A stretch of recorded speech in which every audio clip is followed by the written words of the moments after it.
Abaana bangi bakula mu mbeera embi olw'amaka okubaamu obutakkaanya wakati w'abakulu. Kino kiyingudde ebitongole by'obwannakyewa okuvaayo okwenyigira mu nsonga zino.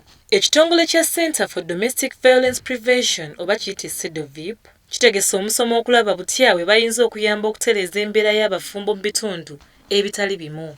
Flavia Nasuna Matovu ng'ono omulamuzi mu kkooti y'e Nakawa annyonnyola nti okusinziira ku biwandiiko mu kkooti abaami mu maka be basinga okuvaako obuzibu n'amaka okusaanawo. Twetwongera obbakubiriza nti bw'olaba omwana asuuliriddwa jangu ojja kukola ki kuyambibwa.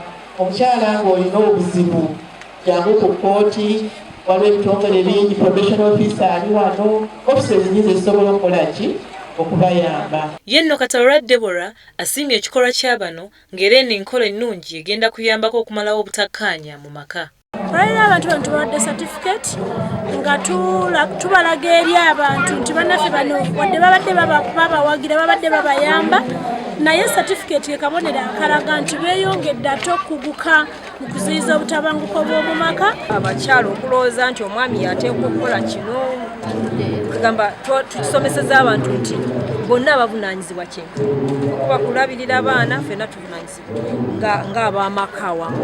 Tuleme kireka nga tuba ebiseera ebisinga tubiteeka nnyo ku baami naye kate waliyo n'abaami abakuse aba tugezaako okulaba nti tutabaganya abantu.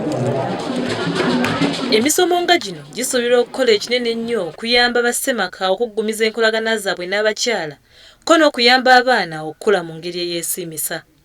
Eggulire lino likusakiddwa Eric.